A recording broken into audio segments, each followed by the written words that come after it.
Welcome to PWE Music. I'm Dr. Patrick Engler, and today we're going to be talking about the 5 mistakes that beginners make with their new instrument that's going to cause it to have some issues. And all of these can be fixed by making sure that you have the right accessories and equipment. So when you're doing your back-to-school shopping or you're picking up your instrument for the first time, make sure you have these things and give yourself the best chance of avoiding a trip to the shop. So the first one is only using one reed.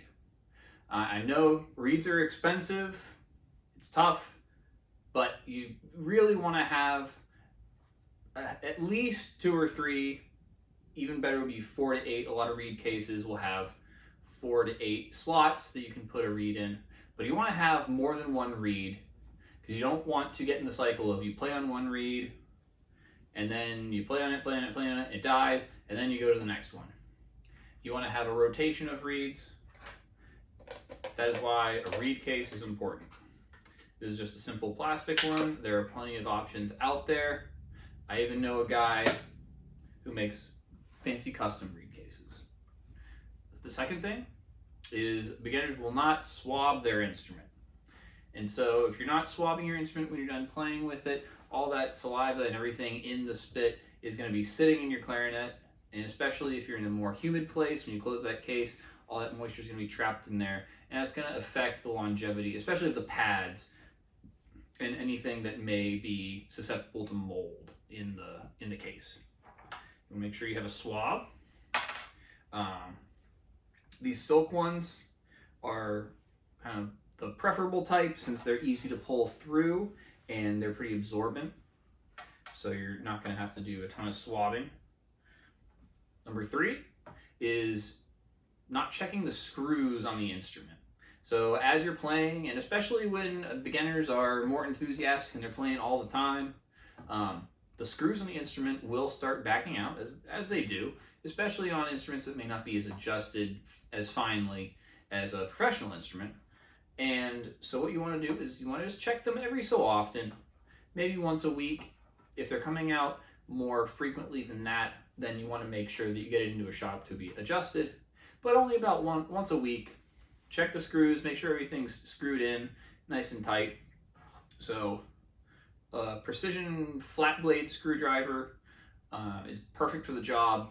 You can also use the screwdriver used for eyeglasses. That's small enough for the screws on a clarinet. Number 4, don't use cork grease.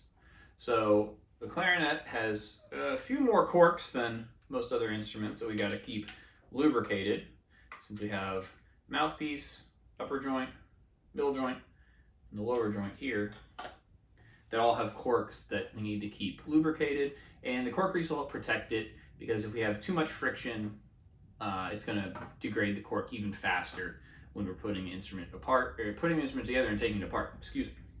So make sure you have some cork grease.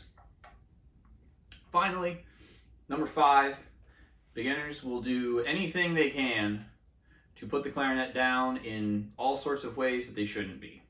So it's not always required by band directors, but getting a stand, and this is an older version. They have much sleeker stands for clarinets that will have the legs screw up into the bell and into the post, and you can stick them in the bell when you put them in the case. But you want to have a stand so that they have something they can set their clarinet down on and give it the best chance of not being stepped on or run over in the band room by anything, or you avoid what happens anyway, setting it down like that. They're not wrong, it'll stand up, but it's very easy to knock over. Put it on a stand and it's much less likely to fall over. As a bonus one, make sure you have plenty of pencils. One is never going to be enough because it'll inevitably fall out. Make sure you have a couple just in case. It's always better to be prepared, have it and not need it, than need it and not have it. So that about covers the main core set of accessories that you need for beginning clarinet that should get you through and help prevent having to take it to the shop unexpectedly. As always, we appreciate you checking out the Patreon if you're inclined. Likes, follows, shares, all the social media things. And if you have any questions, drop them in the comments. We'll see you in the next one. If you made it this far, thanks for watching through the entire video. I hope it was helpful.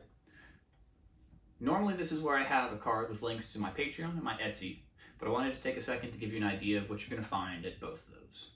For my Patreon, there's one level, $5 a month, and that's to help keep these videos coming out.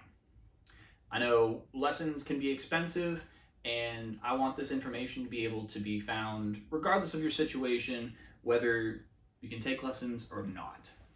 The $5 a month also gets you access to a PWE Music Discord server, which if it's not up when you're watching this video, it should be soon. And as of right now, that's just an opportunity to ask me questions, get my thoughts on things, and hopefully as the community grows, you'll be able to get in touch with clarinetists and musicians from around the world. At my Etsy shop, you'll find custom woodworking, and applicable to this are custom reed cases. So as a woodworker, I enjoy making accessories for musical instruments, and everybody should have a reed case if you don't. And not that you need to have a fancy custom one, but I do offer 3D printed reed cases as well as custom wood cases. So hopefully you'll check out either one, give some support to the channel, and I'll keep these videos coming.